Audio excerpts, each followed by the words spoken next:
Hey everybody, James with Love My Pups, my British supply. So today's video is on how to choose a stud provider, a stud service. I'm not talking specifically about how to choose a stud. I've done a video on that some time ago. This is more about the things that you should be asking to make sure that you're going to have a successful breeding. And a lot of that is to do with the person who's going to provide you the stud service. Okay, so I think you've got to relay to your stud provider what your goals are. So I think that anybody who knows their worth, this is going to be a little bit of an unabashed video telling you why our stud service is so good. But I think we have a very, very good stud service, and I think that it gives you a good way to gauge what you should be getting, so that you don't make some bad mistakes. Because I have made bad mistakes using other people's stud service, and it's been expensive. And I know better now, so I'm passing this information on to you. Right. So the first thing is you've got to decide what your goals are, because you need to relay that to the stud owner to make sure you're getting the right dog. So there's some things about how big the dog is. What's the weight of your dog versus the weight of the stud dog? Are you trying to produce smaller dogs? Do you want a smaller dog? You're trying to produce bigger dogs? That's a conversation you need to have. Then the DNA. What is the DNA of the dog that you're breeding to? And hopefully you know the DNA of your dog, so you can decide what colors you're going to produce, what colors these puppies are going to be, and what colors they will carry. Because can't spell colors they carry. Because this makes a huge difference right here to what the dollar amount you're going to ask for your dogs. And this makes a huge difference if you're going to keep a puppy as to what it might be able to produce in the future. So the stud owner should know absolutely the DNA of their dog. And they should be able to tell you what you can expect to get based on the information that you give them about your dog. You should know some stuff about the pedigree of your dog. You don't want to breed this dog to another dog that has very similar pedigree, especially parent-wise. So you need to ask some questions about pedigree. And by the way, not many people ask me this one, but I want to know what the pedigree is of your dog, because I want to check to make sure that we're not inadvertently doing things like line and inbreeding. Okay, so those are some basic questions that you should always ask, because that determines what your goals are. What are you trying to get out of this? Are you trying to produce smaller dogs, bigger dogs, chocolate dogs, lilac dogs, fluffy dogs, whatever it is? Make sure that you can express upon the person with the stud dog what you're trying to do, so they can help you make the choice. Because they may have, if you look at us, we have 23 stud dogs and about 5 more on the wings who are getting ready to be stud dogs. We have a huge choice here. And I'll talk more about that here in a moment. Okay, so then the next thing that you want to know, so that's what your goals are. So I'm just going to, that's goals. Okay, so the next thing is going to be, you want to know something about the stud dogs that owners experience. Do they know what they're doing? Look, everybody has to start somewhere. And I can tell you, when I first started offering stud service, my service sucked. Simple as that, sucked. And it's taken quite a bit of time, and I'm still learning about things, but it's taken quite a bit of time to learn how to do this properly. And that means that there were failures along the way, and I learned by those failures. You don't want to be the person who gets the failure. You don't want to be the person, because that person, you're the guinea pig. You want to be the 100th time that they've done stud service, not the first, second, third, or fourth time. You want somebody who's done this quite a bit, because there's quite a bit to it. Okay, so you want to have some of this experience. So the next thing is you want to know about the dog that you're going to use. Has it had brucellosis test? So my dogs, I probably spelled that wrong, my dogs are tested for brucellosis every 6 months. This is very important. It's a sexually transmitted disease. If you breed to a dog that has brucellosis, unbeknownst to you, you'll likely wipe your dog out, and then that dog may infect every dog that you've got. Needs to have brucellosis test. So then the next thing is, I'm going to run notes here. Yeah, so the next thing is the shipping method. Now, what you've got to find out ahead of time how quickly do you need to reserve the dog? So you don't want to just, so people call me up occasionally and say, hey, well, this typical scenario is they call me up and say, hey, I was supposed to have a stud dog to use today. It didn't work out. I'm in trouble. Can you help me? And then the good news is that we have 23 studs. Some of those are going to be busy that day, but certainly not the majority of them. And I've never been in a situation where I haven't had a stud that we can fix that problem for a customer. So this is the next problem is, if this person has one stud, might be the most beautiful stud in the world, but the problem gets to be, what happens if that stud will not perform that day? You need to have that conversation ahead of time. We want to have a plan B. Plan B. So plan B would be if that stud won't, because look, sometimes studs just don't perform on a particular day for whatever reason. So plan B is they've got another stud that you can use, or you have another stud somewhere else that you can use. And if you paid them a deposit and they can't send you a stud, do you get your deposit back? So that'd be the kind of questions you'd have about that. Something else that can happen with people who have a really nice stud that's used a lot is overbooking. So you want to make sure that this stud is not going to be used during the time that you're going to use it. And the way that you do that is, number one, the moment your dog goes into heat, get a reservation on that dog. Make sure that that dog's going to be available for you. Now, there are some of you who, stud owners, who have a dog that they pre-sell stud service for the dog. So they've got a new dog, they do an introductory stud service at a lower price, and they'll say, okay, the first 50 people who come here, get him a third of what his price is going to be. So rather than him being a $3,000 stud, here's a $1,000 stud, but you've got to pay me ahead of time. That's fine, and that's a deal, but if all those people are trying to get their stud service at the same time, that dog gets overbooked and somebody's getting screwed. So be careful about pre-booking stud service for a dog with a reduced rate, because the worry is that lots of people have taken up on that offer. And now that offer is not so good for you because there's 3 other people who want to use it that week. Okay. All right. So how are they going to ship it? So if you're going to go to their place and do an AI on site, wonderful. Then there's no shipping in the process. It's just simply an AI. So then that's the next thing about this. If you're bringing your dog to them, be careful about contact with other dogs. You want to know whether their dog has been brucellosis tested.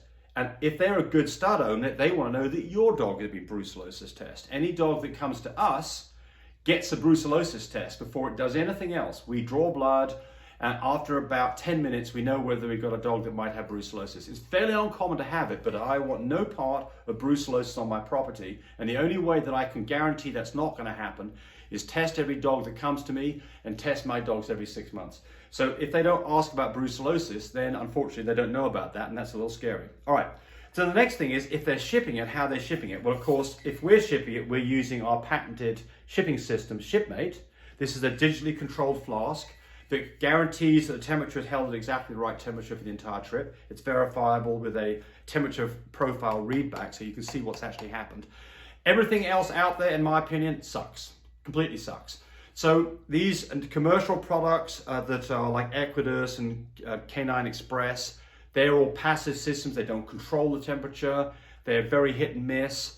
They might work okay on a trip that only lasts less than a day. Trips that last multiple days, they don't work worth a shit. Excuse my language. And the problem is you never quite know what's going to happen to a shipment. Like if you've got a shipment that goes over a weekend, it can get delayed. Things can occasionally get delayed anyway, and that's not what we want to happen, but at least with Shipmate, we know when the semen gets there, you can still use it and still hopefully get a pregnancy out of it. How are they shipping? If they are using UPS, I don't like it.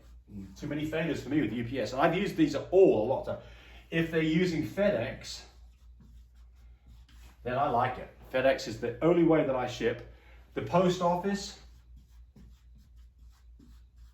is the worst. If they're using a Greyhound Express, that's even worse. So I'm going to give this as a number. This is the first, this is the second, this is the third, and this is the fourth. And I only use these two if we're in dire needs. We can't get anything done because it's the weekend. I use UPS sometimes because maybe FedEx did have an issue that I know they've got some weather issues and UPS can take care of it. I might ship out 400 times in a year on FedEx and 5 times on UPS, and none on Greyhound anymore. It's just too crappy. Some people can do counter to counter, airport to airport. That's great. You can get things done, but anybody who's doing counter to counter has to have been vetted by the airlines before they can do a counter to counter. If they think they're just going to go to the airlines and dump off a package, it ain't going to happen. So you've got to make sure that they do know about how they're going to ship this. Then the next thing is you want to find out what is the deadline to ship on any particular day. For me, the deadline, UPS, FedEx leaves town at 3:30. It has to be there by 3:30. Sometimes they come later, but if they're there at 3:30, they're not waiting for me. So this is important that you can have a discussion with the stud owner to make sure that she knows what the time frame is to get this done, because you don't want to be calling them up and then they say, oh, I'll go check on FedEx, and they get back to you and say, crap, I can't send it out till tomorrow. Ruin your day. So your stud owner needs to know about all the shipping process. If you're shipping to Canada, if you're shipping to Mexico, then there are rules and regulations on customs that make a big difference as whether this is going to be successful or not. You do not want to be the first person that they are trying to ship across an international border, because I promise you there's all kinds of paperwork that has to be right, and if it's not, it gets delayed. Okay, what else have we got here? Let's look at my little notes here. Okay, so let's just talk about what we do on the money aspect of this, because this is your pocketbook. So the majority of people who provide stud service want you to pay the entire stud service up front. Great for them, not good for you if there's problems, not good for you because you've got to finance the whole thing. So we are rather different in the way that we do this. And we've been doing it this way for quite some time. And we've been doing it this way for quite some time because we are now at over 4,000 consecutive shipments with this guy without failure in semen. We get dogs pregnant, and because of that we give a guarantee. This is the way our warranty works. So a first-time customer, and that board is wet, a first-time customer has not used us before. We ask that they pay half the stud fee plus $150 for an overnight shipping fee. So our customer, let's say the dog, I've got dogs from a low end of $1,000 stud fee to a high end of $8,000, huge range. Right, let's just take a middle of the road dog. So let's say that we've got a $3,000 dog. The stud fee is $3,000. This is the stud fee. When you do business with us, you pay for the first time half the stud fee, $1,500, and $150 to ship it. So you're going to send us $1,650. And we don't get too worried about whether we've got paid that the day we ship, because our control over this is we don't sign off on your AKC registration until you've paid us the balance of the stud fee. So we have a little bit of control over getting paid. This leaves a balance of $1,500, and we don't ask you to pay that until you're ready to register your litter. That can be 4 months down the road. At this point, this other half of the stud fee can be funded by the puppies that you're selling and the deposits you have on puppies. This makes quite a bit of difference. You don't have to put all this money up front. The second part about this is this is where the guarantee is. If you don't get a litter, which does happen occasionally, 85% of the time, it's all great litter.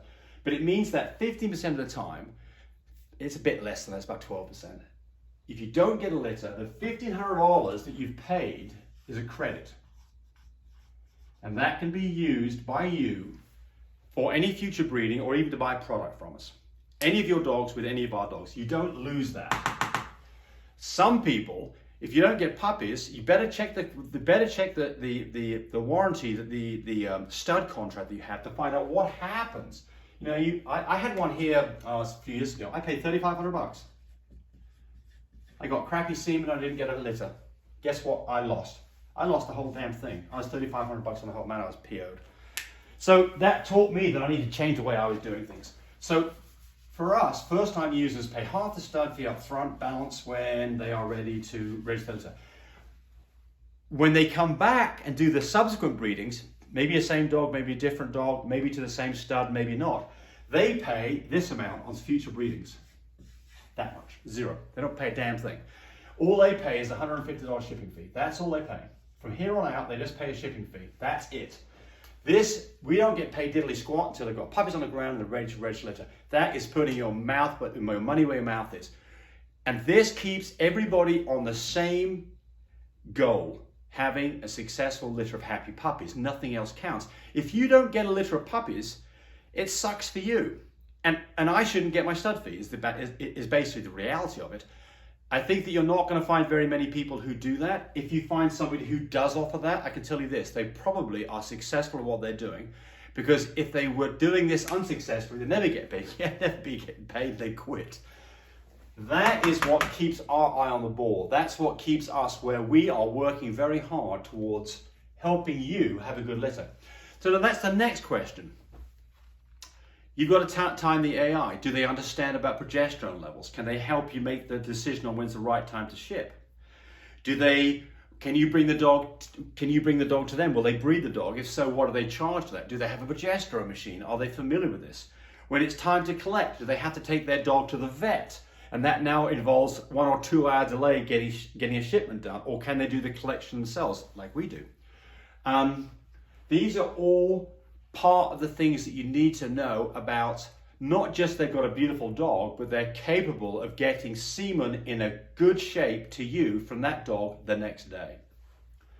So we're here to help you with timing the AI, issues with a pregnancy, a big one, timing the C-section. I get involved almost every time somebody breeds one of our dogs. I want to get involved and help them make the right choice on timing the C-section. Very, very important. Whelping puppies, weaning puppies, marketing puppies, issues with puppies. These are all things that hopefully your stud owner can help with. Look, if you've got lots of experience with this, then you probably not need all that service. But I would say that 90%, 95% of my customers do need quite a lot of help. And even the people who know it quite a bit still could do with some help to kind of make sure they don't make some mistakes along the way. All right, so a bit of an unabashed plug for us, but I think that if you see how we do things, I think it gives you an idea about maybe how other people should be doing things, and that lets you ask the right questions so that you get the right results. You don't want to be the guinea pig. You don't want to be the first few people who've used this person's stud service. You want to be with somebody who's done this a lot and knows what they're doing, can answer all of your questions, can ship it and package it the right way, and help you with timing and the whole process of having nice puppies. If you want to look at our stud dogs, then www.lovemypups.com. There's a whole section there called Frenchy Sires. There's a stud contract there. There's my phone on there. Just use us as you see fit. Hey, as always, thanks for watching and be nice to your doggies. Bye, everybody.